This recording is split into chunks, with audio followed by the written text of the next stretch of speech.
मंगळ शनीला कोणता योग करतोय सांगा मला. मॅडम 151 मायनस करायचं ना. काय 151 मधून काय म्हणाला. 4 प्लस करायचे की मायनस. अहो मॅडम आपण झालं ना आता क्लिअर झालं. गुरुचं आणि चंद्राचं घेतलं आपण. शनी बरोबर कोणते योग करत होते ते. मॅडम कोणाचा तरी आवाज येतोय खूप. हे जरा तिला घे ग. डिस्टर्ब पण येतो आणि क्रॅक होतो आवाज. मला समजलं का प्रीती मॅडम. हॅलो. हा प्रीती मॅडम तुम्हाला समजलं का. मला हे समजलं. गुरु आणि शनीचा प्रतियोग समजलं. आणि दुसरा मंगळ आणि शनीचा आता कोणता योग आहे ते बाकी आहे.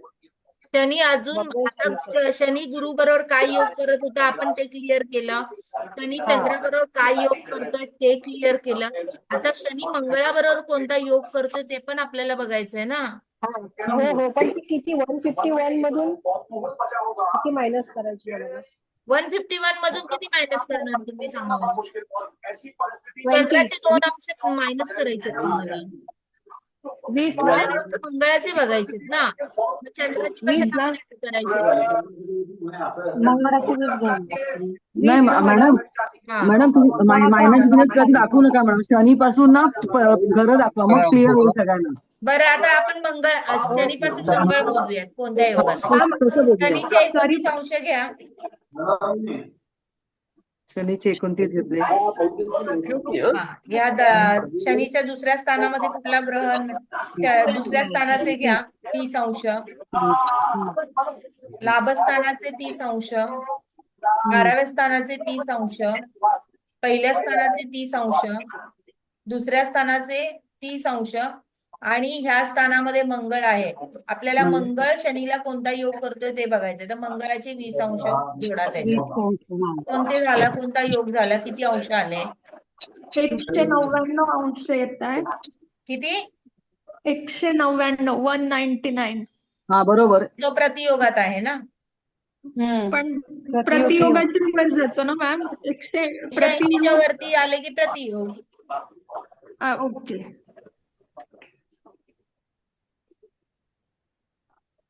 ठीक आहे. प्रतियुक्ती का प्रतियोग. प्रतियुती. प्रतियुती त्याला प्रतियोग पण म्हणतात. ओके ठीक आणि आहे. समसप्तक पण त्यालाच बोलतात ना मॅडम. हो त्यालाच म्हणतात समसप्तक पण. आता आपण गुरु आणि शनीचा कोणता योग आहे ते पाहूया. शुक्राचा आणि शनीचा कुठला योग आहे. शुक्राचा आणि शनीचा. पण थोडंसं फ्लो घ्या जरा समजेपर्यंत. आता शुक्र किती अंशाला आहे. 17 अंशाला आहे.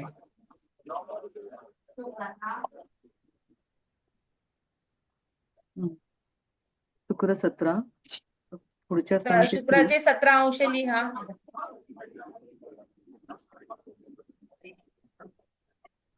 त्याच्या पुढचे 30 अंश ह्या स्थानाचे. ह्या स्थानाचे 30 अंश. ह्या स्थानाचे 30 अंश.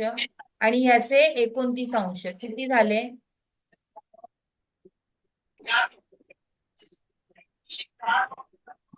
किती झाले अंश.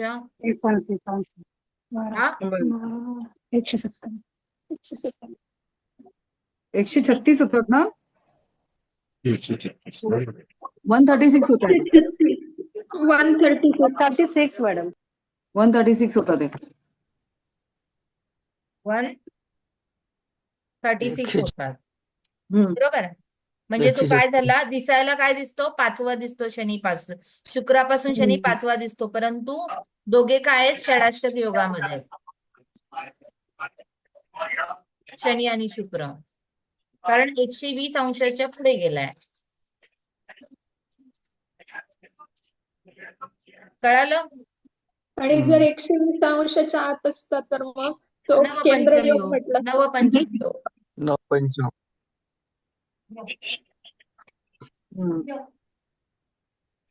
पण इथे काय झाला तो षडाष्टक योगामध्ये गेला.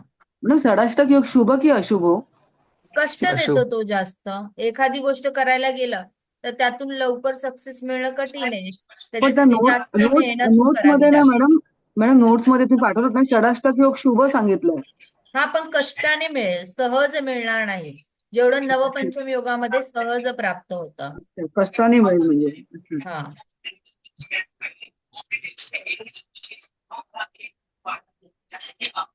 षडाष्टक मॅडम योगामध्ये थोडेसे कष्टच असतात. थोडे काय, भरपूरच कष्ट असतात. थोडा तो अशुभच मानतात हा षडाष्टक योग.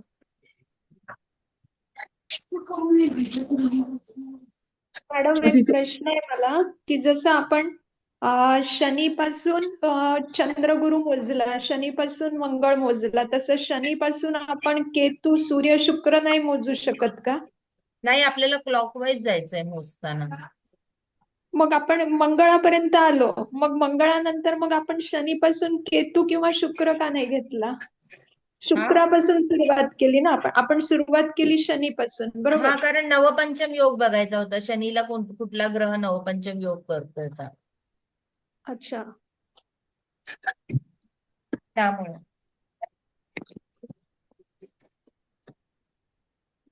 हे समजलं ना? आता आपण पुढे जाऊया.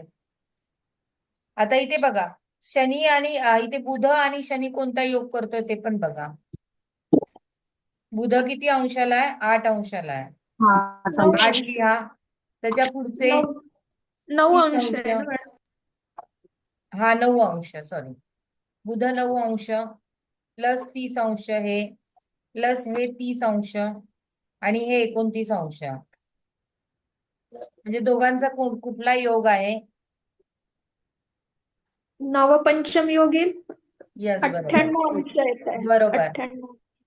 बरोबर.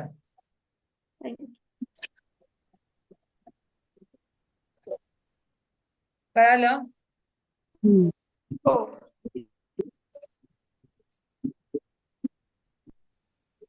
ते गुरुचा आणि यांचा बघा योग कुठला आहे? शुक्राचा. गुरु आणि शुक्राचा. गुरुचे 10 अंश प्लस ते 30 अंश ओके. प्लस हे 30 अंश ओके. प्लस हे शुक्राचे 17. मॅडम 17 हळूहळू अंश. सांगा ना, मॅडम हळूहळू सांगा. गुरुचे 10 अंश, हे 30 अंश, हे 30 अंश आणि शुक्राचे 17 अंश प्लस काय?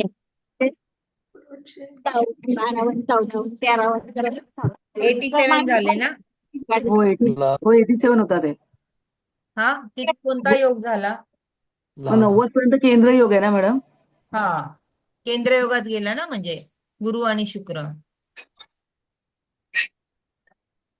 चंद्रगुरु पण केंद्र योगातच असते. केंद्र योगात का लाभात गेला? केंद्र योगात मॅडम. 90 60 अंशाच्या आतमध्ये केंद्र योग आहे ना.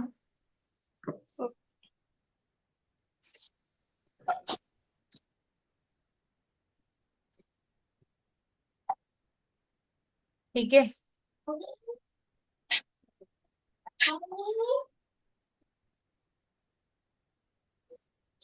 आता आपण पुढे जाऊया.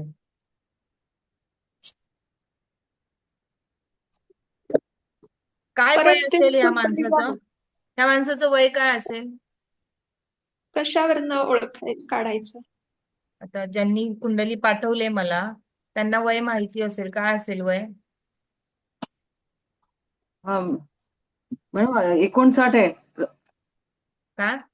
59 आहे. 59. Okay okay. 59च. अच्छा, तेव्हाच बॉर्न आहे. बरोबर.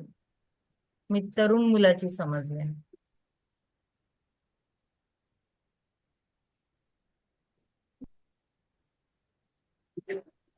मॅडम अजून एखादी कुंडली घ्या ना एकदा. मॅडम इथे आता आणखीन एक डाऊट आहे इथे मला. इथे शुक्र आहे ना, असा आरो केलाय शुक्र इथे पंचमामध्ये. आणि सूर्य आहे ना, खाली डाऊन एरो केलाय. मग त्याचा काय इफेक्ट अंशात्मक घेताना? म्हणजे आता तो खाली ते गेल्यानंतर निश्चित अस्तंगत आहे. झाला अस्तंगत आहे.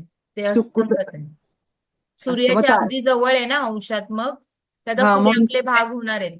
जो ग्रह सूर्याच्या अगदी जवळ जातो तो अस्त होतो. मग नाही त्याचा अंशामध्ये काही इफेक्ट नाही पकडायचा का असं? नाही नाही नाही, त्याचा काही इफेक्ट नाही. ओके. अंशात्मक मोजणीमध्ये त्याचं काही नाही. आता आपण पुढे जाऊया. मॅडम आपण हा युती युती होतो ना मॅडम, काय म्हणताय? सूर्य आणि शुक्राचा युती योग होता ना. हा, आता त्यामध्ये सगळे अजून एक पत्रिका घ्यायला, चला हीच घ्या. मॅडम मॅडम आणखीन एक आहे इथे या पहिल्या घरामध्ये लिहिलंय लग्न. हा, मग ते 11 लिहिलंय म्हणजे लग्न 11 अंशावरती आहे. लग्न 11 अंशावर आहे. मग तिथे कुठलीच रास नाहीये. नाही, तिथे कुठला ग्रह नाहीये ना. हा, ग्रह आपण नाहीये खरं. ग्रहांच्या सोबत मोजतोय, ग्रहांबरोबर मोजतोय. हा, मग ते तिथे काय कसं हे करायचं मग आपण, म्हणजे काय म्हणायचं तिथे कुठलाच ग्रह लग्नच नाही. पहिलं स्थान. आपण ग्रहांबरोबर ग्रह एकमेकांबरोबर कोणते योग करतायत ते बघतोय. आपण स्थानांबरोबर कोणते योग करतोय ते नाही बघत आहे. अच्छा. नाही मग तिथे आणि 11 अंश दिले ना, 11 म्हणजे अंश हा, आहेत ना ते म्हणजे पण. त्या मुलाचा जन्म होताना जे हा. लग्न आहे, मिथुन लग्न आहे, ते 11 अंशाला उदित होतं. अच्छा. आलं लक्षात? हो हो आला. हा, मॅडम एक स्थान आपलं 30 मॅडम अंशाचं आहे ना, एक स्थान आपलं 30 मॅडम अंशाचं आहे ना. एक मिनिट हा. एक स्थान आपलं 30 अंशाचं आहे ना, म्हणजे त्या मुलाचा जन्म होताना ते स्थान किती अंशाचं होतं? 11 अंशाचं होतं. पण मॅडम त्याच्यावरनं पण प्रेडिक्शन करता येतं का, म्हणजे त्या अंशात्मक त्याला काय असं असतं का, वेटेज असतं का? ते अंशात्मक कशाला, जे हे असतात ना, जेव्हा संधी राशी जे गंडमूळ नक्षत्र वगैरे असतात ना, हा हा. त्याच्यासाठी ते पाहिलं जातं अंशात्मक. आणि ओके. जेव्हा तिथे ग्रह असतो एखादा लग्न हम्म. भावारंभी, तेव्हा ते पाहिले जातात अंश. त्याचा पुढे तो ऍडव्हान्स भाग होईल आपला, तेव्हा अच्छा अच्छा. समजेल तुम्हाला. नाही, तिथे मॅडम 11 लिहिलं आणि काहीच नाही ना, मग तो प्रश्न आला. नाही नाही. जय जय हा, श्रीराम मॅडम. जय श्रीराम. मॅडम नवपंचम योग किंवा षडाष्टक योग त्या त्या स्थानानुसार ते फळ देईल ना, तो जरी हो झाला हो, तरी. त्या त्या स्थानानुसार, आणि तो ग्रह कोणत्या स्थानाचा स्वामी आहे त्यानुसार. त्यानुसार आणि ग्रहाचा स्वामी आणि त्याचा अंशात्मक बदल हे पण बघितलं जाईल ना त्याच्यामध्ये. हो हो हो. त्याच्यानुसार तो फळ देईल ना. आता जर आपण ते षडाष्टक. फळांचं ना पुढे बघूयात. आता मी फक्त तुम्हाला योग सांगितले की कसे मोजायचे आहेत. ठीक आहे मॅडम, ठीक आहे, धन्यवाद. हा, हॅलो. बोला. सूर्य आणि शुक्र एका स्थानामध्ये येत नाही ना, पण येऊ येतात ना, शकतात. युती योगात आहे ना. अच्छा. पण सूर्याचे 18 अंश आहेत, शुक्राचे 17 अंश आहेत. एक अंशाचाच डिफरन्स आहे. पण ते असं 1 किंवा 2 घर असं दूर असतो ना शुक्र सूर्यापासून, की नाही? काय म्हणताय? 1 किंवा 2 घर दूर असतो ना शुक्र सूर्यापासून. शुक्र बुध हे ग्रह सूर्यापासून हा जास्त लांब जातच नाहीत. जाती. एकतर हा ते हा लाभ हा. योगात असतात, किंवा द्वितीय स्थानात असतात, किंवा युती योगात असतात. अच्छा. ठीक ठीक. ठीक आहे, आपण आता पुढे जाऊयात.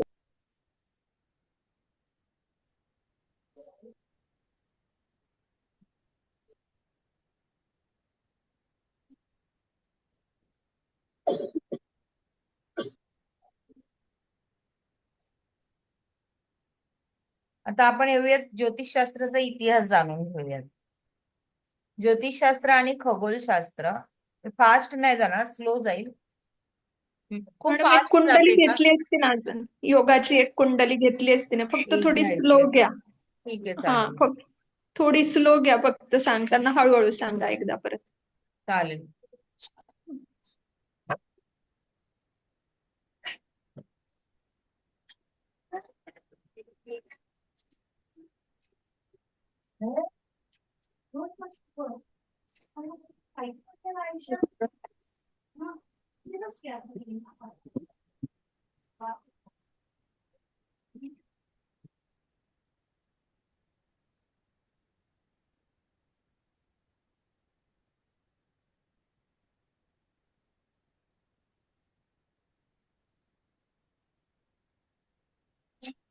तरच राहू दे नारळ.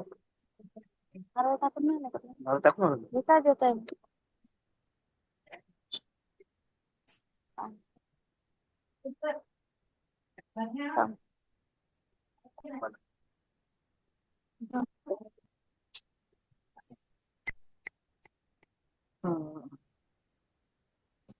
मॅडम हा मगाच्या कुंडलीमध्ये राहू आपण सोडून दिला, त्याच्याऐवजी राहूचे 30 अंश पकडले. हो हो ओके. राहूचे बघत नाहीत लाभ अंश वगैरे त्याच्याऐवजी तिथे दुसरा कुठला जर ग्रह असता तर त्याचे ते तर अंश पाहिले असते तर मोजले असते. तर मोजले असते. हो अच्छा. ही बघा आता ही एक कुंडली आहे आपण घेतलेली आहे. मेष लग्नाची कुंडली आहे. ठीक आहे. आता मेष पासून आपण बघूया द्वितीय स्थानामध्ये कुठला ग्रह आहे का नाहीये. तृतीय स्थानात कुठला ग्रह आहे का नाहीये. हा आता चतुर्थ स्थानामध्ये सूर्य आहे.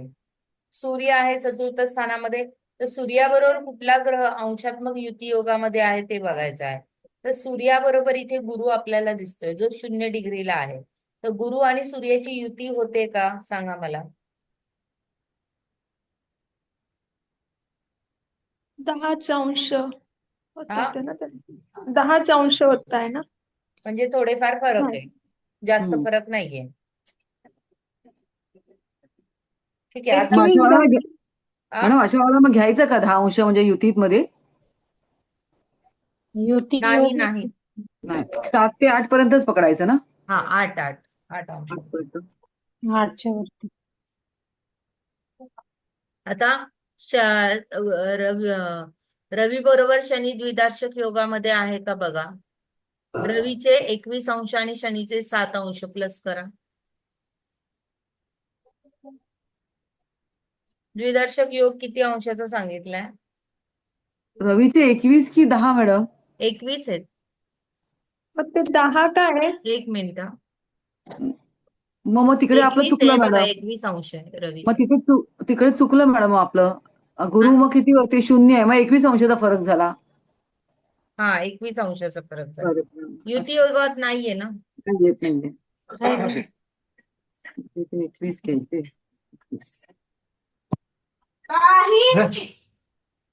मॅडम इथे 10 का आलेत माहिती. इथे हर्षलचे इथे पण 2 अंक आलेत. दुपारी पण जेवण मारले मला. ते सॉफ्टवेअरचं आहे. मग कुठला अंक घ्यायचा याच्यामध्ये. पहिला घ्यायचा. हो हो तो वरती आहे ना हा. तो घ्यायचा. 2 मिनिटं रे दादा मी निवांत बस नको टाइमपास करत काहीतरी काम करत बसतो. 2 मिनिटं काम टाकतो गाडी. ठीक आहे. आता इथे शनी बरोबर सूर्य आणि शनी कोणता योग होतोय बघा. 21 सूर्याचे आणि शनीचे 7 अंश किती झाले 28 अंशाचा फरक आहे. म्हणजे द्विदार्शक योगामध्ये आहे ना दोघे जण. गाडी आणि मी टाकून होय देतो. होय मॅडम आहे. ठीक आहे. द्विदर्शक योगामध्ये आले ना. एक मिनिट म्यूट करते मी. इतर लोक खूप आवाज होतो.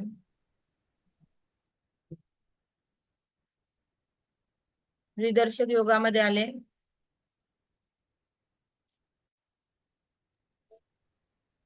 आता शनी बरोबर बुध सॉरी रवी आणि बुधाचा कुठला योग होतोय का बघा.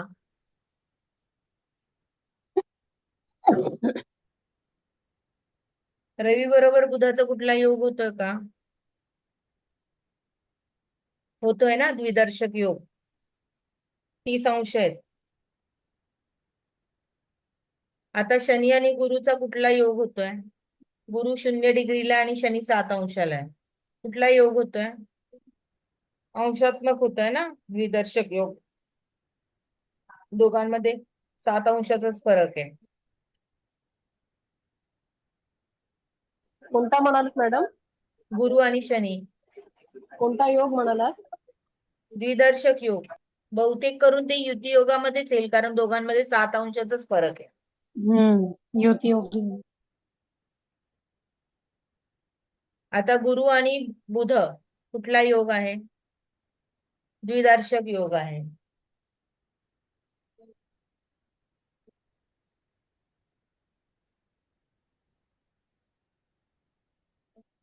आता इथे शनी मॅडम इथे जाताना आपण अँटी क्लॉकवाईज जातोय ना मॅडम. इथे असं जाताना क्लॉकवाईज जातोय मॅडम.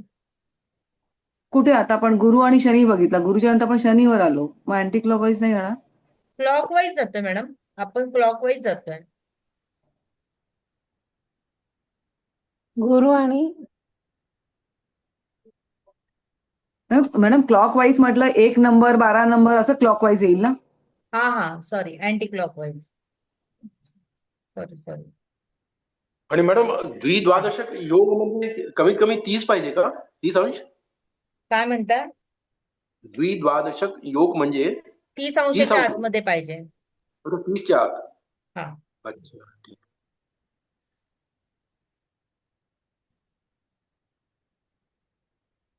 आता इथे गुरु बघा,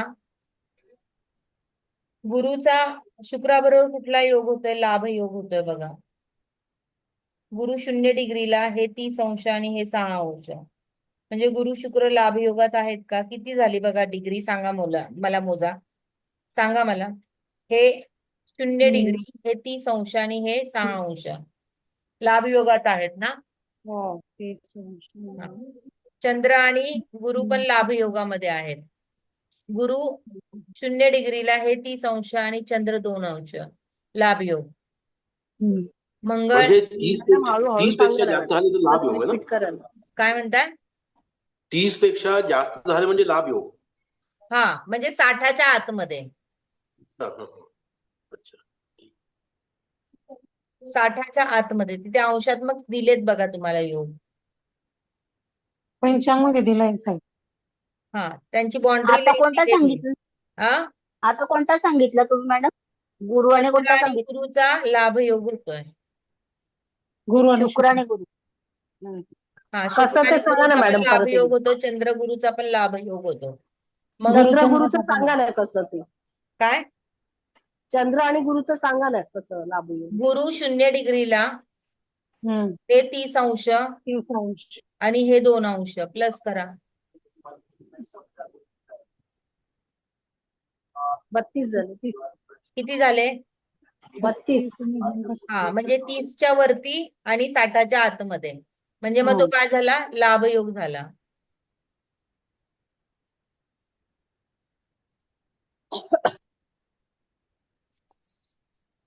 इथे गुरु 0 डिग्रीला आहे, इकडचे 30 अंश घ्या, मंगळाचे 8 अंश. किती झाला? किती अंश झाले? 38. किती? 38. हा, म्हणजेच काय झाला? तो लाभ योग झाला 60 अंशाच्या आतमध्ये. कोणाचा आणि कोणाचा मॅडम? मंगळ आणि गुरुचा. गुरु. मॅडम आपण गुरु आणि ओके. मंगळाचा मोजला ना मॅडम. गुरु 0 डिग्रीला आहे, हे ह्या स्थानाचे 30 अंश आणि मंगळाचे 8 अंश. म्हणजे किती झाला? 38 अंश. 38 लाभयोग. लाभ योग. आले लक्षात तुम्हाला आता? ठीक आहे, चल. मॅडम राहूचं पण घ्या ना मॅडम. राहूचे नाही घ्यायचे हो, राहू प्लुटन नेपच्यूनचं नाही घ्यायचं. त्याचा फक्त दृष्टीचा विचार करायचा आपण. राहूचा म्हणजे राहू केतूचं घ्यायचं नाही का? नाही, दृष्टीचा विचार करायचा. मॅडम पण ओके, इथे ओके. चंद्र राहू युती नाही का?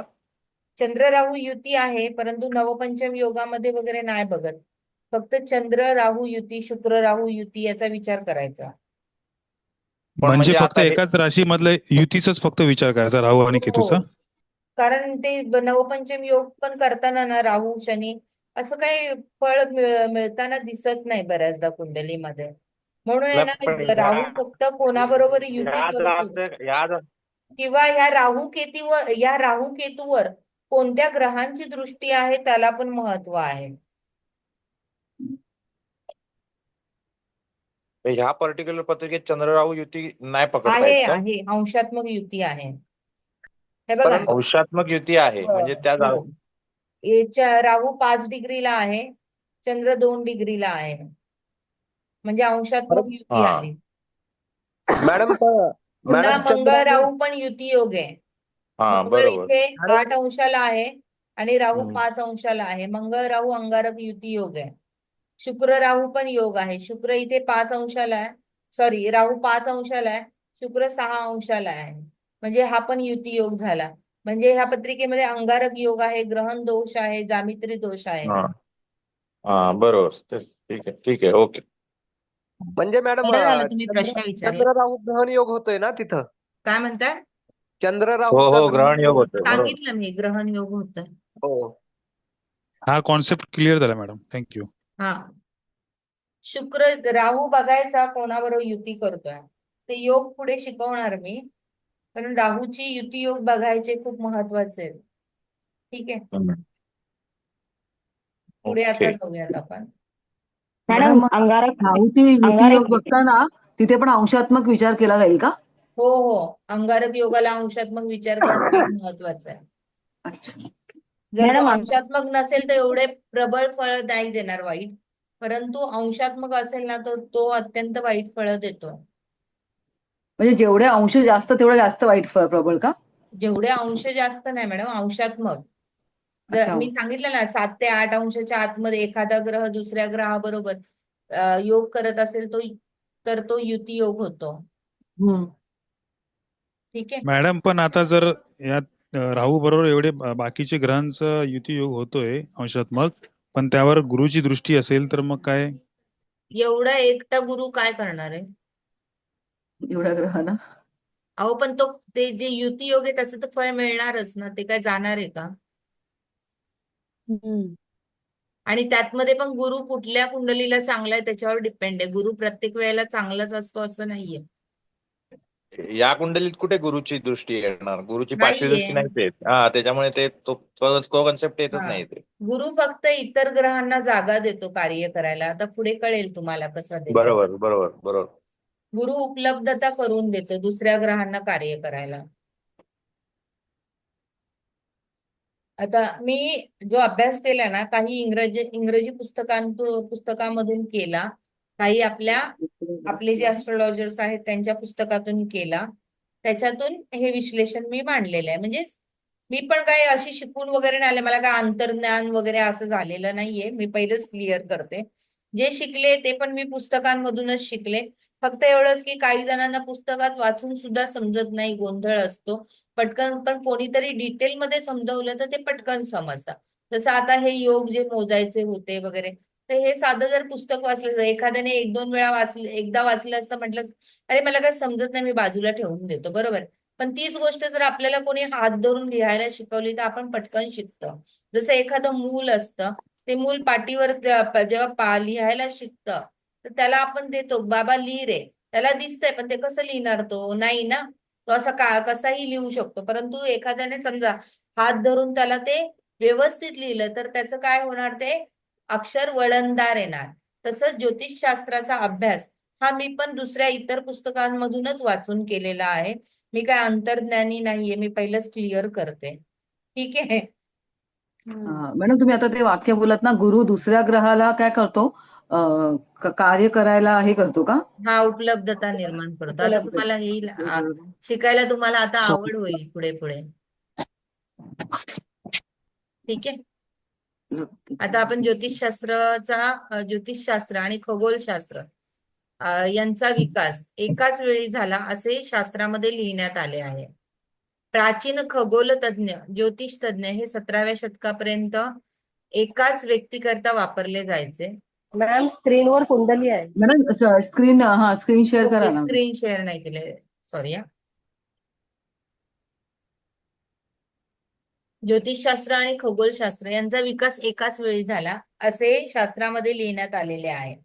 प्राचीन खगोलतज्ञ, ज्योतिषतज्ञ 17व्या शतकापर्यंत एकाच व्यक्तीकरता वापरले जायचे. म्हणजेच काय की पूर्वीच्या काळात, पुरातन काळामध्ये, आता कसे सायंटिस्ट एक भाग पाडला, एक भाग कुठला पाडला, ज्योतिषशास्त्रज्ञ पाडला, असे 2 भाग पाडलेत ना.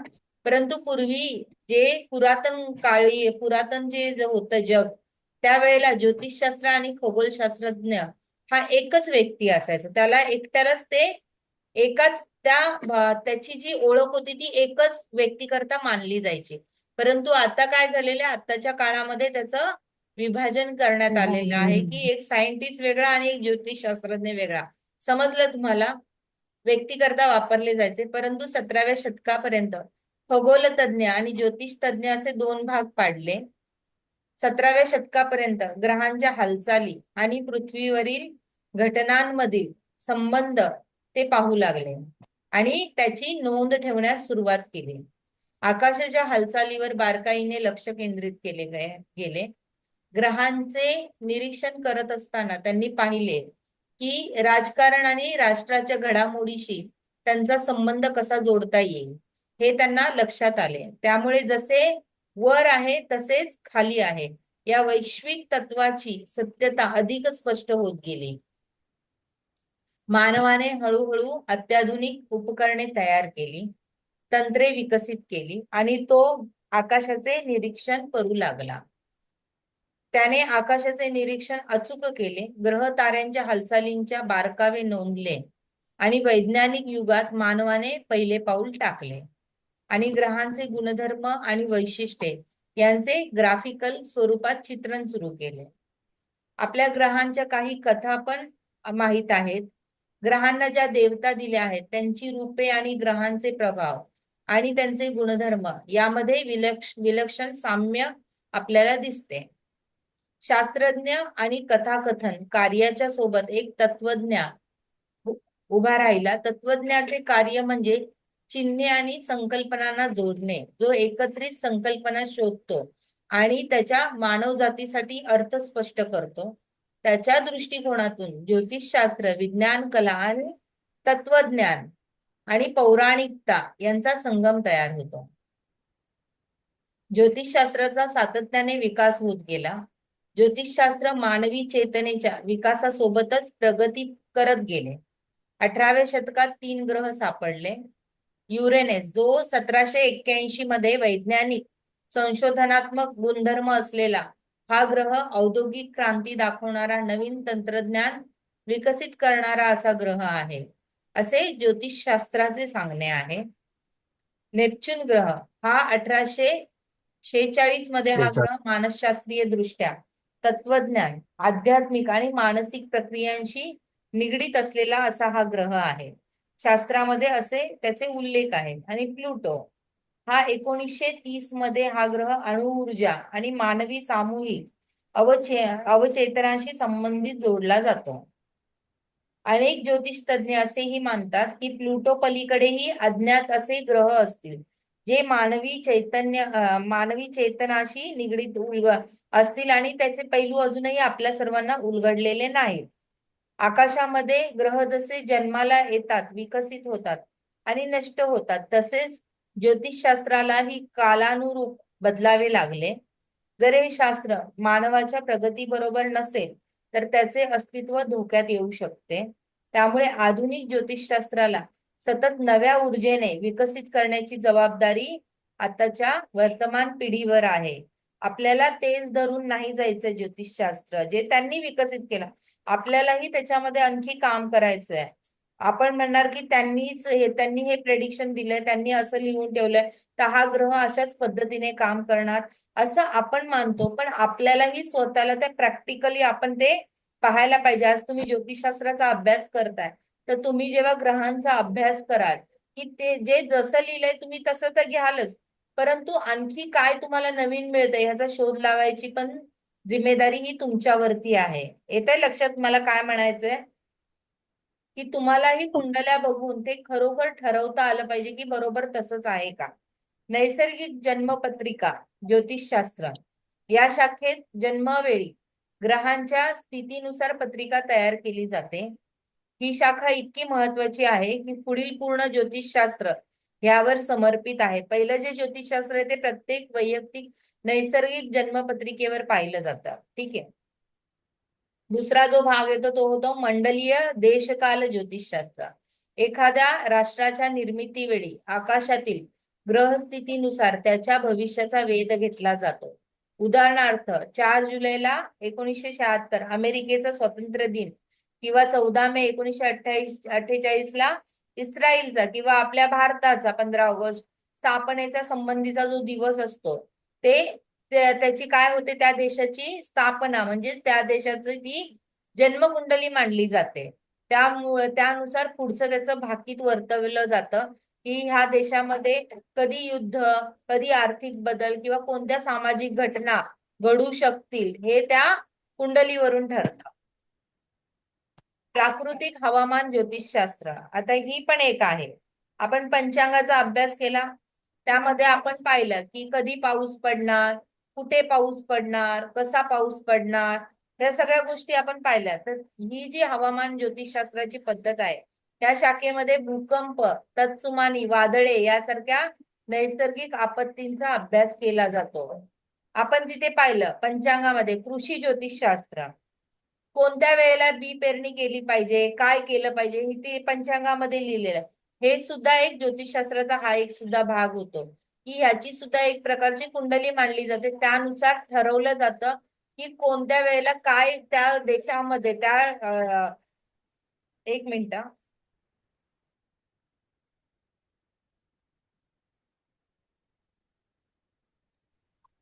त्या ठिकाणी कशा प्रकारचं धान्य येईल किंवा सुपीकता किती असेल. म्हणजे ही ज्योतिषशास्त्राची सर्वात जुनी शाखा आहे. ही सूर्य आणि चंद्राच्या चक्रानुसार शेतीची लागवड आणि कापणीची वेळ निश्चित केली जाते. त्यासाठी ही पद्धत वापरली जाते. पाचवं जे शास्त्र येतं निगडीत ते आहे वैद्यकीय ज्योतिषशास्त्र. प्रत्येक ग्रह आणि राशी शरीराच्या विशिष्ट भागाशी संबंधित आहे. एक प्रशिक्षित आणि चांगला ज्योतिष तज्ञ मानसिक आणि शारीरिक या दोन्ही गोष्टींबद्दलची माहिती जातकाला देऊ शकतो. वैद्यकीय शास्त्राचे ज्ञान असलेल्या ज्योतिष तज्ञाला आजाराचे निदान जलद गतीने करता येऊ शकते. तसेच मानसोपचार तज्ञ शास्त्रात सुद्धा त्याचा चांगला उपयोग केला जाऊ शकतो. जसं तुम्ही आता ज्योतिष तज्ञाचा अभ्यास करताय, उद्या तुम्ही कुंडल्या पाहाल, तुमच्याकडे लोक येतील, लोक आल्यावर तुम्हाला कुंडल्या बघताय, तुम्ही प्रॅक्टिस करताय, पण त्याचबरोबर तुम्हाला काय प्रत्येकाचे प्रश्न कळतील की वैयक्तिक एखाद्या व्यक्तीबद्दल काय काय प्रश्न असू शकतात. त्यानुसार तुमचा हळूहळू मानसशास्त्राचा पण अभ्यास होत जातो. हे खरंच आहे की एक ज्योतिष शास्त्रज्ञ हा एक चांगला मानसोपचार तज्ञ सुद्धा होऊ शकतो. कारण तो त्याच्याकडे एवढे प्रश्न येत असतात वेगळे वेगळे ना, त्याला मानसोपचार शास्त्रात त्यांचा अभ्यास पण करायला खूप चांगल्यापैकी जमतं. प्रश्न ज्योतिषशास्त्र ही एक ज्योतिषशास्त्राची पद्धत आहे. एखाद्या ठराविक क्षणी विचारलेल्या प्रश्नाचे उत्तर शोधणारी ही शाखा आहे. मी नवीन घर घ्यावे का, माझ्या पगारवाढीची शक्यता आहे का, असे पटापट ज्या प्रश्नांची उत्तर आताची त्याची कुंडली नसेल माणसाची, एखादी व्यक्ती आहे त्याची जन्मवेळ नाही माहिती, काही नाही माहिती, आणि त्याचा खूप प्रश्न निकडीचा प्रश्न आहे की मला आता या प्रश्नाचं उत्तरच पाहिजे म्हणून, तर त्याच्यासाठी प्रश्न ज्योतिषशास्त्र म्हणून ही एक पद्धत आहे. त्या पद्धतीने ह्या गोष्टीचं उत्तर देता येतं. सातवी जी पद्धत आहे ती आहे मुहूर्त निर्णयात्मक ज्योतिषशास्त्र. ही आपण लग्नविधी करतो, कुठलं शुभ कार्य आपलं व्हावं, चांगलं व्हावं, त्याच्यामध्ये कुठले अडथळे येऊ नयेत, हे प्रत्येकाची अपेक्षा असते, बरोबर आहे. त्यासाठी सुद्धा ही मुहूर्त काढण्याची ज्योतिषशास्त्राची एक पद्धत आहे. ही सुद्धा ज्योतिषाची शाखा आहे. ही पण ज्योतिषाची शाखा आहे. व्यवसाय सुरू करण्यासाठी, लग्न किंवा कोणत्याही महत्वाच्या कार्यासाठी योग्य वेळ ठरवण्यासाठी ही शाखा सुद्धा ज्योतिषशास्त्राला फार महत्वाची आहे. ज्योतिषशास्त्राचे स्वरूप दोन प्रमुख भागात विभागले जाते. बहिरंग प्रॅक्टिकल ज्योतिषशास्त्र जे वरील 7 शाखांमध्ये आहे. अंतर्गत गूढ ज्योतिषशास्त्र हा भाग मानवी जीवनाशी संबंधित गूढ आणि आध्यात्मिक तत्वांचा अभ्यास करतो. जे नवीन ज्योतिष शिकत आहे त्यांनी प्रथम प्रॅक्टिकल ज्या शाखा आहेत त्यावर लक्ष केंद्रित करणे फार महत्वाचे गरजेचे आहे. नंतर गूढ तत्वज्ञानाचा अभ्यास करावा. ज्योतिषशास्त्रात विज्ञान, कला आणि आत्मज्ञान यांचा खूप सुरेख संगम होतो. माझ्या मतानुसार ज्योतिषशास्त्र हे पूर्णतः विज्ञान पण नाही किंवा ती कला सुद्धा नाही. हे एक शास्त्रीय, कलात्मक आणि अंतर्ज्ञानावर आधारित क्षेत्र आहे. आपण म्हणतो ना ज्योतिष एक कला, आपणच आपल्या शास्त्राला कला हे नाव देतो, परंतु माझ्या मताने त्याचा ना एक शास्त्र म्हणून अभ्यास केला तर उत्तम राहील. हे एक शास्त्र आहे आणि शास्त्रानुसारच अभ्यास करावा, तरच त्या ज्ञानामध्ये प्रगती होते. हे केवळ भविष्यवाणीचे साधन नाही तर मानवाच्या अस्तित्वाचे आणि ब्रह्मांडातील त्याच्या स्थानाचे ज्ञान मिळवून देण्यासाठी उपयुक्त असे मार्गदर्शन करणारे शास्त्र आहे. आणि ग्रह आणि तारे हे फक्त चिन्ह आहेत जे आपल्याला दिसत आहेत आणि त्यांच्या माध्यमातून विश्वातील जे गुंतागुंतीचे तत्व आहे त्याचे आपण काय करतो, प्रकटीकरण करतो. जन्मपत्रिका आणि जन्मकालीन ज्योतिष. जे काही एका क्षणी जन्माला येते किंवा घडते त्याच्यामध्ये त्या क्षणाचा गुणधर्मांचा समावेश असतो.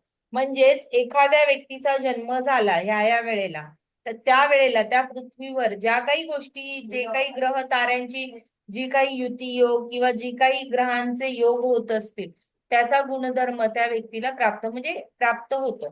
प्रत्येक जण ज्योतिषी म्हणून जन्माला आलेला नसतो, परंतु बहुतेक लोकांकडे ज्योतिषशास्त्राच्या तत्वांचे आणि आत्मा अन्वेषणाचे प्रक्रियेचे आकलन करण्याची नैसर्गिक क्षमता असते. जन्मपत्रिका एक आधारस्तंभ आहे. त्याच्या अभ्यासातून माणसाच्या अंगी असलेल्या विशिष्ट प्रतिभेचा आपल्याला शोध घेता येतो. काही प्रकरणांमध्ये ही नैसर्गिक देणगी व्यक्तीला सार्वजनिक ओळख सुद्धा मिळवून देते. बघा, व्यवस्थित ऐका. काही ठिकाणी, काही पत्रिकांमध्ये एखाद्या व्यक्तीला खूप सार्वजनिक म्हणजेच काय की खूप प्रसिद्धी मिळते एखाद्या व्यक्तीला त्याच्या जन्मपत्रिकेनुसार. आपल्यातील अनेक जण कलात्मक गुणांनी सुद्धा समृद्ध असतात, परंतु काही मोजकेच लोक महान कलाकार होतात. तसेच अनेकांना विज्ञानाची आवड असते, त्यामध्ये नैपुण्य असते, पण अगदी काहीच लोक आईन्स्टाईन होतात. का होतात? काहीतरी वेगळं असू शकतं ना पत्रिकेमध्ये त्यांच्या. सगळेच कलाकार असतात, परंतु एक चांगला कलाकार, सगळेच आता फिल्म इंडस्ट्रीमध्ये सगळ्यांनाच कला येते चांगली, सगळेच अभिनय करतात, परंतु प्रत्येक जण अमिताभ बच्चन नाही बनत किंवा प्रत्येक जण शाहरुख खान नाही बनत ना. तसंच प्रत्येकामध्ये कला आहे, पण प्रत्येक जणच त्या पदापर्यंत पोहोचतो असं नाहीये. तर त्या पदापर्यंत पोहोचण्यासाठी पण कोणते विशिष्ट योग असतात त्यांच्या पत्रिकेमध्ये हे पाहणे फार महत्वाचे आहे. म्हणजे प्रत्येकाला ते नैपुण्य तुम्हाला जाणता आलं पाहिजे. लाखो लोकांना समाजावर सत्ता गाजवण्याची इच्छा असते. कित्येक जणांना राजकारणामध्ये मोठं पद प्राप्त करून घ्यायचे असते, परंतु त्यामध्ये काही लोकांनाच त्या संधी प्राप्त होतात, त्या पदापर्यंत पोहोचतात. प्रत्येक जण प्रधानमंत्री नाही बनत ना, एखादाच व्यक्ती प्रधानमंत्री बनतो. अशा परिस्थितीत एका व्यक्तीला दुसऱ्यापेक्षा वेगळे काय बनवते? काही जण अपयशी का ठरतात, तर काही जण विलक्षण प्रतिभावान का ठरतात? या प्रश्नांची उत्तरे शोधण्यासाठी जन्मपत्रिकेतले ग्रह राशींचे अर्थ समजून घेण्याचा सखोल अभ्यास करणे सर्वोत्तम साधन आहे. आता जन्मपत्रिका कशी तयार करावी? जन्मकुंडली तयार करण्यासाठी जन्मकुंडली तुम्हाला सांगितली कशी तयार होते. जन्मकुंडली तयार करण्यासाठी व्यक्तीच्या जन्माच्या क्षणी ग्रहांची अचूक स्थिती आणि पृथ्वीची झोडियाकच्या संदर्भात असलेली जागा यांचे योग्य मोजमाप करणे फार महत्वाचे आहे. यासाठी ज्योतिषाला खालील माहिती मिळवणे फार महत्वाचे आहे. कोणती माहिती? तर त्या जातकाची जो आपल्याकडे प्रश्न विचारायला येईल त्याची जन्मतारीख, जन्मस्थानाची अक्षांश रेखांश यांची माहिती किंवा स्थळ, जन्मवेळ जितकी अचूक तितकी चांगली. जन्मवेळ जितकी अचूक असेल तितकेच जन्मपत्रिकेचे विश्लेषण काय होते? अचूक होते. मूल पहिला श्वास घेत असताना त्याच्या शरीरात आजूबाजूच्या वातावरणातील साऱ्या शक्तींचा संचार होतो. हा श्वास म्हणजे प्राणशक्तीचा पहिला स्पंदन बिंदू असतो, जो मूल आईच्या गर्भाबाहेर स्वतंत्र अस्तित्वासाठी घेऊन आलेला असतो, हे सिद्ध करतो. जन्मकुंडलीचे विश्लेषण. नवजात बालकाच्या जन्मपत्रिकेचे विश्लेषण करणे तुम्हाला बोर तर होत नाहीये ना, कारण हा भाग फार महत्वाचा आहे समजून घेणं, जे नवीन आहेत त्यांच्यासाठी. नाही मॅडम, खूप चांगली माहिती आहे मॅडम. खूप चांगली माहिती आहे मॅडम, छान माहिती आहे. आता जन्मकुंडलीचे विश्लेषण. नवजात बालकाच्या जन्मपत्रिकेचे विश्लेषण करणे ज्योतिषासाठी सर्वात कठीण कार्यांपैकी एक कार्य असते.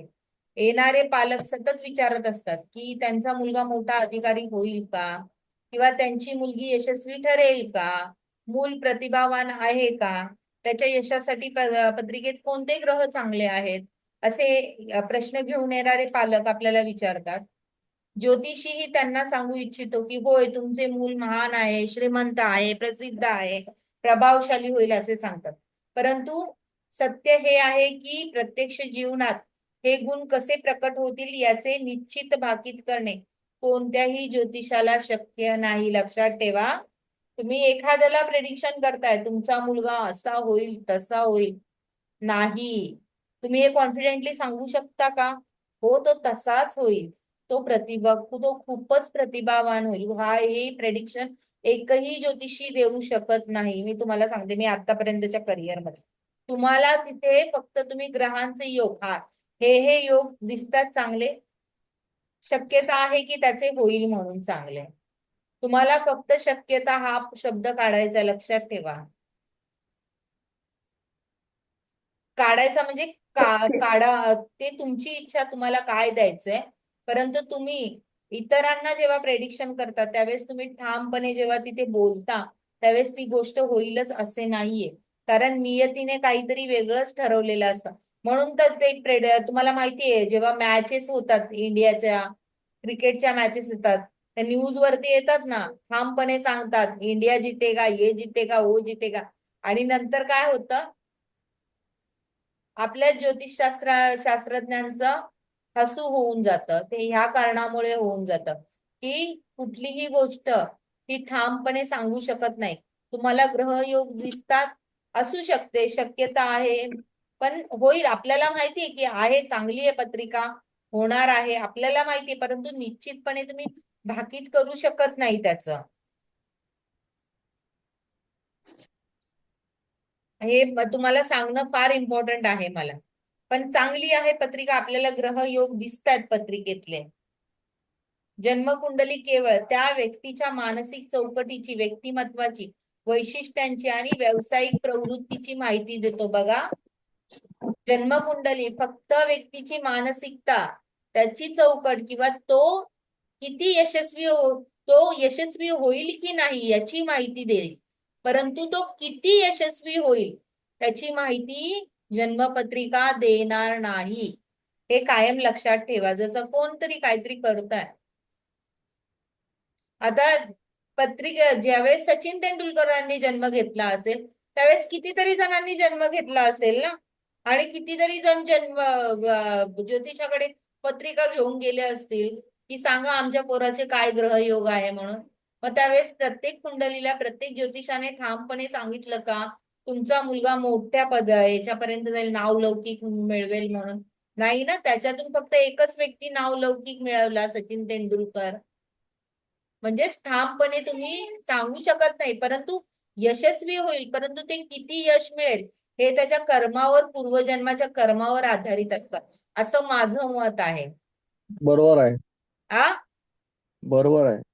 बरोबर ना? हो.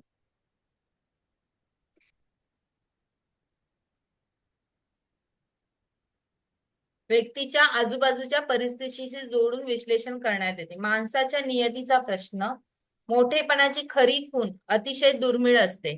एखाद्या पत्रिकेत मोठेपणाची लक्षणं असली तरी ती प्रत्यक्षात, एक मिनिट,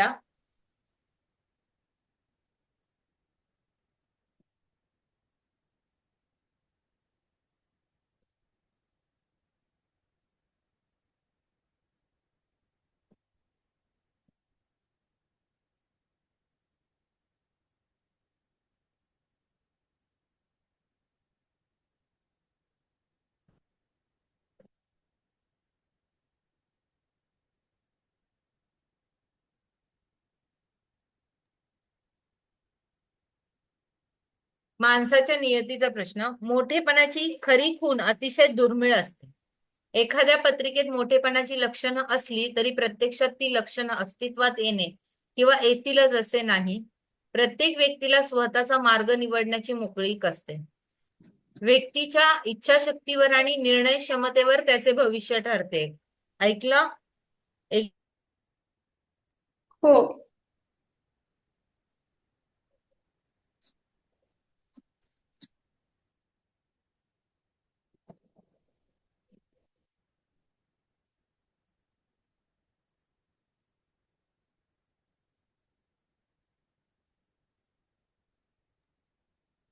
मोठेपणाची खरी खूण अतिशय दुर्मिळ असते. एखाद्या पत्रिकेत मोठेपणाची लक्षणं असली तरी प्रत्यक्षात ती लक्षणं अस्तित्वात येणे किंवा येतीलच असे नाही. प्रत्येक व्यक्तीला स्वतःचा मार्ग निवडण्याची मोकळीक असते. जसं मी तुम्हाला आता सांगितलं, सचिन तेंडुलकर मोठा क्रिकेटर बनला. त्याने काय केलं? त्याचा निर्णय घेतला त्याच्या क्षमतेवर आधारित. त्याच्यामध्ये क्रिकेट खेळण्याची क्षमता होती म्हणून त्याने तो निर्णय घेतला की मला क्रिकेट खेळायचं. म्हणजे त्यामध्ये त्याची इच्छाशक्ती आहे. तर अशाच प्रकारे ज्यावेळेस तुमच्याकडे एखादी व्यक्ती पत्रिका घेऊन येते आणि ती व्यक्ती तुम्हाला विचारते की माझं करिअर काय होणार आहे, मला कशामध्ये यश मिळणार आहे, किंवा एखादी व्यक्ती तुम्हाला विचारते की मला व्यवसायात यश मिळेल का, तुम्हाला सर्वप्रथम त्या व्यक्तीला प्रश्न विचारायचा आहे की तुझी आवड काय आहे, तुला नक्की कशामध्ये पाहिजे, तुला नक्की कुठला व्यवसाय करायचा आहे. म्हणजे त्याची इच्छाशक्ती कोणती आहे त्यानुसार तुम्हाला त्या कुंडलीला ते ग्रहयोग लावून बघायचे आहेत. तेव्हा तुम्ही एका विशिष्ट फलितावर, योग्य फलितावर पोहोचू शकता. कळालं तुम्हाला? लक्षात आलं हे वाक्य काय आहे इथे? हो हो. तुमच्याकडे खूप महत्वाचं वाक्य सांगितलं तुम्ही. हा, कारण एखादी व्यक्ती येते म्हणते सांगा मी कुठला व्यवसाय करणार. आपण जर आता फलित पाहिलं, आपण जर अभ्यास केला ग्रहांचा, तर एका ग्रहासाठी कितीतरी व्यवसाय दिलेले असतात तिथे लिहिलेले. मग आपण सगळे कर म्हणून सांगणार का सगळ्यांची नावं? तो कन्फ्यूज होऊन जाणार. त्याची आवड दुसऱ्याच कशामध्ये असू शकते. म्हणून अगोदर आपल्याला त्याची आवड आणि त्याची इच्छाशक्ती विचारणं फार इम्पॉर्टंट आहे.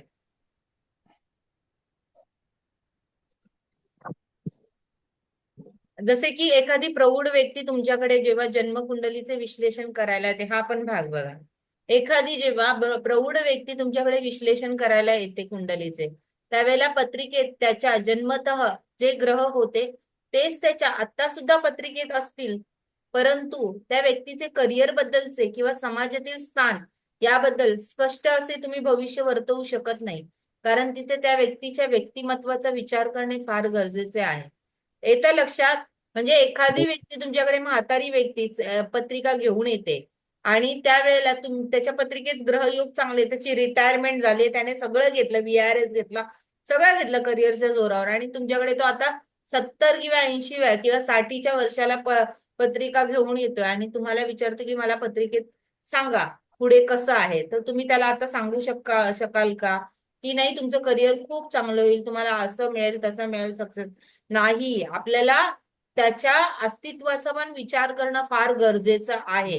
हे सुद्धा महत्वाचं आहे. म्हणजेच तुम्ही जेव्हा एखाद्या व्यक्तीला प्रेडिक्शन करता त्यावेळेस पत्रिकेचा तर विचार करायचा, पण समोरची व्यक्ती पण कशी आहे त्याचा पण विचार करणं फार महत्वाचं आहे प्रेडिक्शन देताना. कुठल्याही विज्ञानाच्या शाखेत तर्क आणि अंतप्रेरणेचा समतोल साधणे आवश्यक असते. मग ते भौतिकशास्त्र असो किंवा गूढशास्त्र. ज्योतिषशास्त्र हजारो वर्षाच्या संचित ज्ञानावर आधारलेले शास्त्र आहे. आता कधी कधी जुळे जन्म किंवा त्यांच्या पत्रिका आपल्याला पाहायला मिळतात. जन्म एकाच वेळी झालेला असतो, एकाच स्थानी झालेला असतो, स्थळ वेळ सर्व एकच असते, तरी सुद्धा त्यांची जीवनाची यात्रा ही वेगळी असते. बऱ्याच वेळा प्रश्न विचारला जातो, जर दोन व्यक्ती एकाच वेळी एकाच ठिकाणी जन्माला येतात तरीही त्यांचे जीवन इतके वेगळे का असते? याला अनेक उत्तर आहेत. प्रत्येक व्यक्ती वेगवेगळ्या आर्थिक, सामाजिक आणि सांस्कृतिक परिस्थितीला जन्माला आलेला असतो. उदाहरणार्थ इंग्लंडमध्ये जन्मलेल्या एका शेतकऱ्याचे मुलाचं आणि एका राजाच्या मुलाचे संगोपन पूर्णतः भिन्न असते, परंतु त्यांचा जन्म काय एका क्षणी झालेला असतो. एक राजाच्या घरी जन्मलेला असतो आणि एक शेतकऱ्याच्या घरी जन्म झालेला असतो. तसंच जे दोन जुळी मुलं असतात ती सुद्धा अशाच प्रकारे आपण म्हणतो ना की अरे या मुलांचा जन्म एकाच म्हणजे तुम्हाला हे समजलं नाही, मी तुम्हाला उलगडून सांगते कसं आहे. समजा एका स्त्रीला दोन जुळी मुलं झाली, तर आपण म्हणतो अरे दोन जुळी मुलं झालेत, या दोघांचं भविष्य वेगळं वेगळं का? तुम्ही फक्त त्या एका जुळ्या मुलांचा विचार करताय. तर असा विचार न करता कधीही, माझं असं मत आहे, तुम्ही तसा विचार करता दोन जुळ्या मुलांचा, परंतु त्या दोन जुळ्या मुलांनी जेव्हा जन्म घेतलेला आहे त्याच वेळेला आणखी इतर पण मुलांनी जन्म घेतलेला आहे ना बऱ्याच ठिकाणी, मग त्या लोकांचं पण तर भविष्य वेगळं वेगळंच आहे ना. म्हणजेच काय हो तर एखादा जीव जेव्हा निर्माण होतो त्यावेळेला तो जे ठिकाण म्हणजे जिथे गर्भाशयामध्ये जे जीव निर्माण होतं ज्या ठिकाणी जी जागा उपलब्ध होते त्याला डेव्हलप होण्याकरता ती इम्पॉर्टंट नसून तो कोणत्या वेळेला जन्म घेतो आणि कुठे जन्म घेतो ते इम्पॉर्टंट आहे. ते त्याच्या पूर्वकर्मानुसार त्याला त्याची फळं मिळतात. ती जुळी असली म्हणून सारखी बरोबर असतील असं नाहीये. मग त्या जुळ्या मुलांबरोबर ती दुसरी पण तर मुलांनी जन्म घेतलेला आहे दुसऱ्या ठिकाणी. जसं एक राजाच्या घरी जन्म झाला आणि एक शेतकऱ्याच्या घरी जन्म झाला, पण वेळ एकच होती. ह्याच्यामध्ये दुसरा एक भाग येतो मी याचा पण अभ्यास केलेला. ह्याच्यामध्ये ना जो हे आहे वायू आहे, वायू तत्व हे फार इम्पॉर्टंट आहे काम करतं. मला असं बऱ्याच स्पंदनांमध्ये असं वाटलं की जो हे आहे परमेश्वर आहे, जी जन्म घेतो जीव, त्यात कोणता जीव कुठे काय कार्य करतो याचं जे बोलतात ना वहन जे असतं ना करणारं कार्य ते वायू करतो असं मला वाटतं पंचतत्वापैकी. कारण जर तुम्ही आहे पाहिलं ना तसं तर जो वायू हा. का माहितीये का सगळे ह्या पृथ्वीवरती मनुष्य जन्म हा सगळ्यात सारखा दिसतो. त्याचं शरीर सारखं सगळ्यांना 2 हात आहेत, 2 पाय, 2 डोळे, सगळ्यांना समान आहे. फक्त एकमेव सगळ्यांना सगळ्यांच्या शरीराचा जो सुगंध आहे, शरीराचा जो आपले स्मेल आहे ती प्रत्येक शरीराची ही वेगळी आहे. तर कुत्रा हा एकमेव प्राणी आहे की जो बरोबर खुण्याला शोधतो. म्हणजे तो का सगळ्यांना पकडू शकत नाही एकत्रच, म्हणजे सगळ्यांकडे का नाही जात, तो एका विशिष्ट व्यक्तीपर्यंतच पोहोचतो की ज्याने गुन्हा केलेला आहे.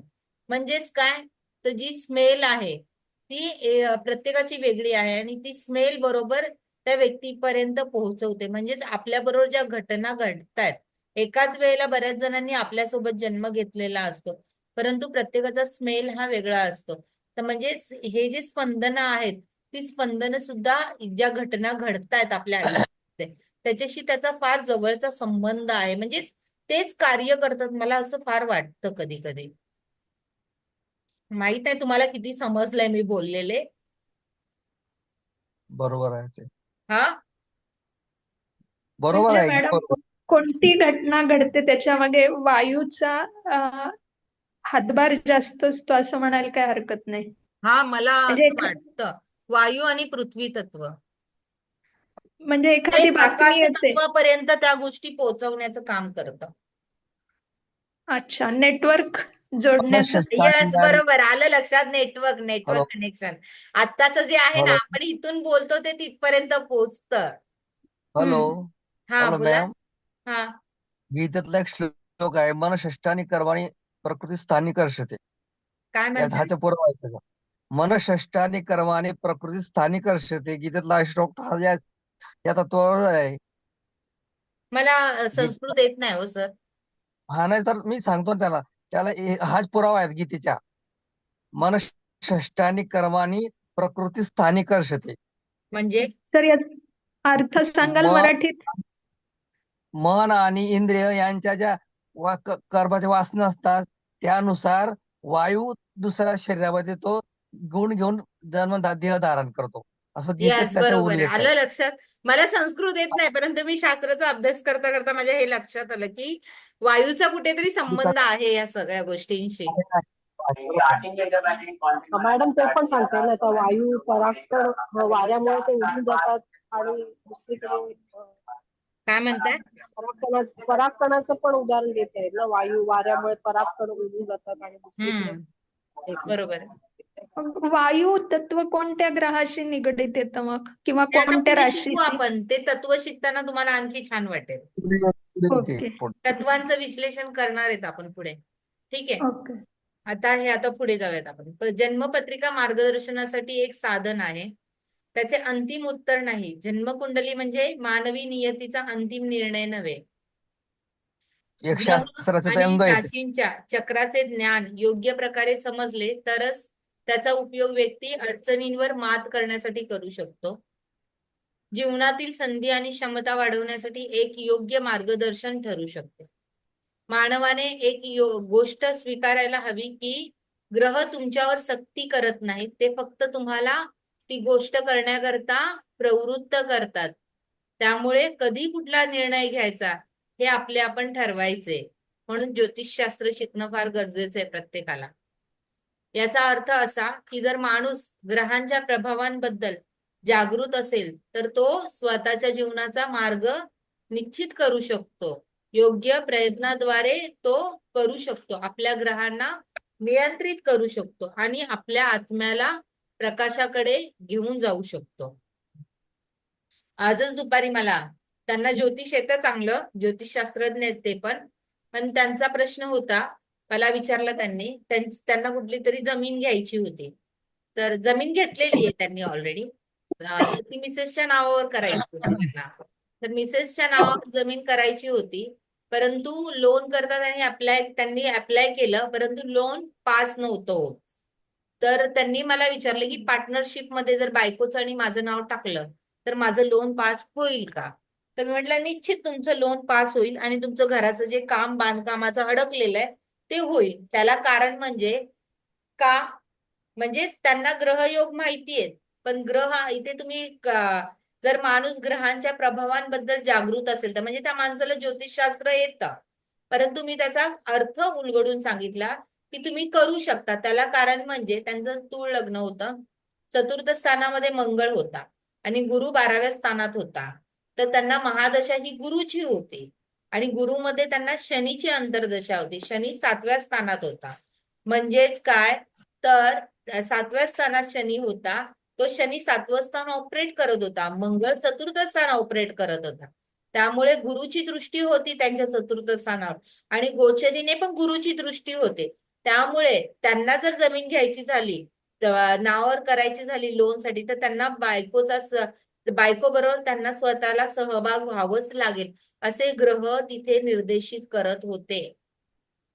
त्यांना करायचं नव्हतं पण ग्रह तसे त्यांना तिथे पाठवत होते, कारण 7वं स्थान जोडलेलं होतं त्यामुळे आणि चतुर्थ स्थान जोडलेलं होतं. म्हणजे ग्रह तुम्हाला दाखवतात आणि तुम्हाला स्वतःला निर्णय घ्यायचा की तुम्हाला नक्की काय करायचंय.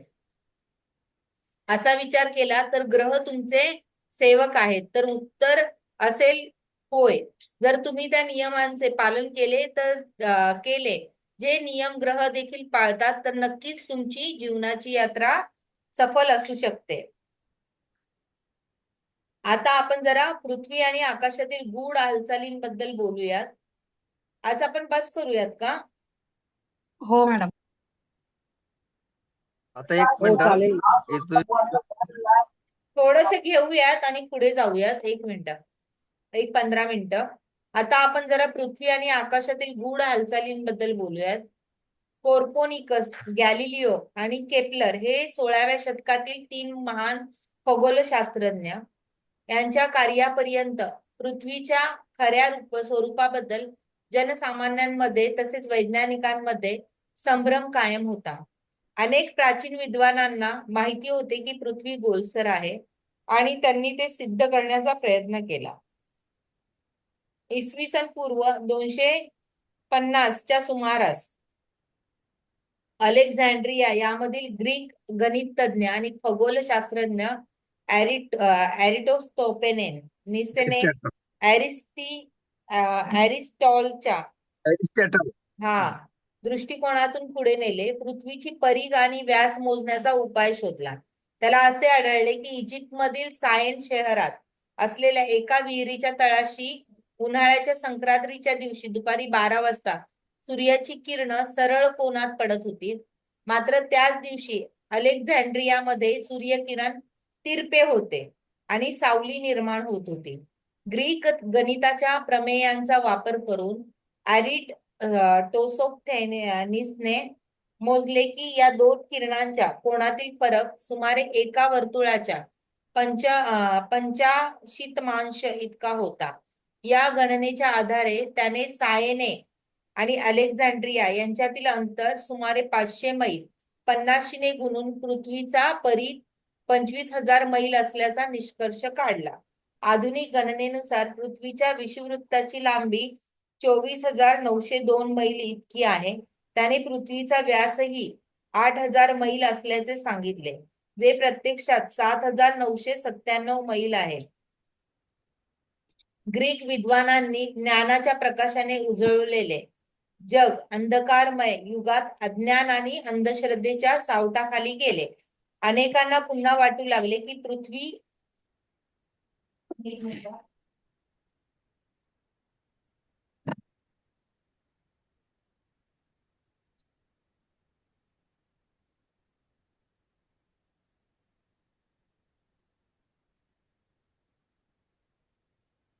अनेकांना वाटू लागले की पृथ्वी ही सपाट आहे.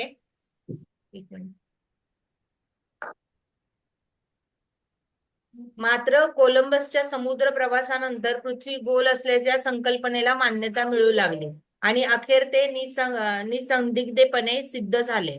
पृथ्वी आणि विश्व यांच्यातील संबंधाबाबत आणखी एक मोठा वाद शतकानुशतके सुरू होता.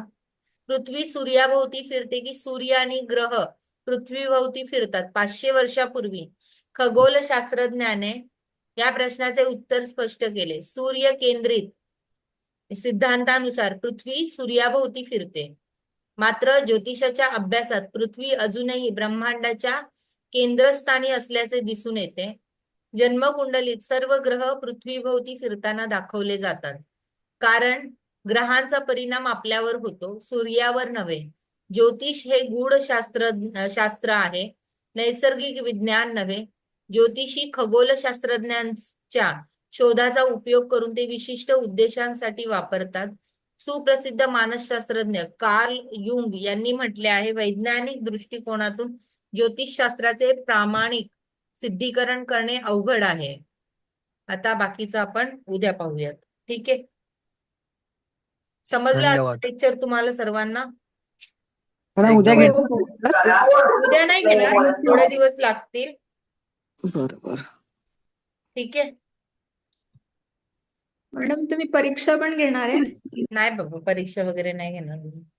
असं काय परीक्षा वगैरे नाही घेणार मी. तुम्हाला ज्योतिषशास्त्र आलं हे तुम्ही तुमचंच ठरवा. त्याचा तुम्हाला अंदाज येईलच नंतर. परीक्षा घ्यायची पण गरज नाही लागणार. मॅडम ही पत्रिका एखाद्या व्यक्तीची आहे कसं ओळखता तुम्ही? काय म्हणता? ही पत्रिका मगाशी स्टार्टिंगला आपण बघितली फर्स्ट वाली, हा ती कोणत्या व्यक्तीची आहे कसं कळेल? ते एकाने मला पाठवली होती पत्रिका. अच्छा, नाही ती म्हणजे यंग मुलाची आहे की वृद्ध वयस्क माणसाची आहे, कसं कळालं असं? ते शनीच्या गोचरवर कळतं. शनी कुंभ ओके. राशीत आहे ना आता, आणि त्या पत्रिकेत पण शनी कुंभ राशीत होता. तर आता मी काय ठरवलेलं, त्या मुलाचं वय किती असेल? 27 असेल, बरोबर आहे. तर मी असं ठरवलं, तर तुम्ही 27 बरोबर. शनीला एक गोचर पूर्ण करायला 27 वर्ष लागतात. त्यांनी वय किती सांगितलं? 59च्या आसपास सांगितलं. हा, तर त्याचं वय बघा, 27 + 27 करा, 54, 56च्या आसपास जातं. म्हणजे आणखी एक गोचर त्याच्यामध्ये जोडलं तर. म्हणजे ह्या व्यक्तीला मॅडम जन्मतः शनीची महादशा असेल का? नाही हो मॅडम, महादशा ही चंद्र नक्षत्र स्वामीवर ठरते. अच्छा अच्छा अच्छा. पंचांग वाचताना आपण पाहिलं ना. होय होय. हा, मॅडम हे पीडीएफ मला मिळेल ना समजलं आम्हाला? असेल लेक्चर आजचं. आता सगळं वाचनच आहे. ओके. पीडीएफ त्याच्यात येते का मॅडम? काय म्हणता? पीडीएफ दिलेलं आहे तुम्ही, त्याच्यात येते का? ह्याच्या नाही मिळणार. मी त्या दिवशी त्यांनी खूप रिक्वेस्ट केली ना, म्हणून दिली पीडीएफ. प्रत्येक वेळेला कसं देणार हो, मी खूप कष्टाने मेहनतीने केलंय. ते ऍप दिलंय त्याच्यावर करा ना, ते होतं ना. काय? ते ऍप तुम्ही टाकलंय ना, हा पीडीएफ करायचे ऍप टाकलंय ना, त्याच्याने होऊन जातं ना ते. हा, ते तुमच्या अभ्यासासाठी म्हटलं, कोणावर अन्याय नको व्हायला म्हणून मी ते ट्रान्सक्रिप्ट म्हणून येतं होऊन जातं ऑप्शन. त्याच्याने. हा, होतं त्याच्याने होतं. होतं ना. हा, करून मग. बघा त्याच्यावर. तर ते कसं उघडायचं? मी पण प्रयत्न करत होते मॅडमने टाकल्यावरती, पण ते काही जमलं नाही.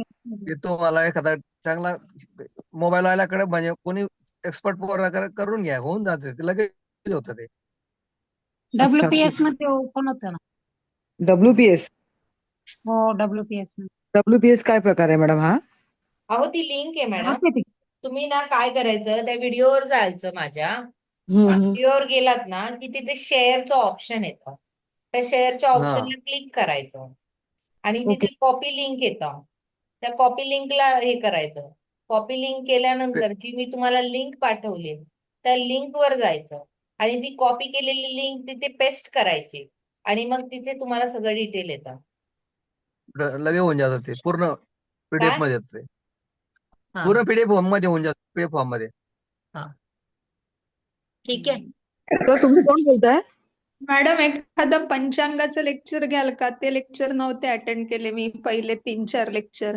3 मॅडम त्याचे लेक्चर व्हिडिओ आहेत मॅडम, असं व्हिडिओ आहेत. खूप वेळ होईल मग अशाने मला मॅडम रेकॉर्डिंग तेच ऐका मॅडम, छान आहेत मॅडमचं रेकॉर्डिंग ऐका, क्लिअर होईल तुम्हाला. नाही, रेकॉर्डिंग ऐकलं, पण आता तुम्ही सांगताना तुम्ही जसं ते उदाहरण दिलं, एखाद्या मुलाला हात धरून शिकवणं आणि ऐकणं, हा जसा हा. फरक पडतो तसा फरक पडतो. मॅम एखादं नाही पण लेक्चर उजळणीचं घ्याल का रिव्हिजनचं? घेईल मी परत मध्ये कधीतरी घेईल, आता पुढे कारण जाऊ द्यात थोडस. ऐकले मी ते तिन्ही पण रेकॉर्डिंग ऐकले, पण थोडं तुम्ही सांगितलं प्रत्यक्ष म्हणजे काय लक्षात नाही आलं तर ते समजेल म्हणजे.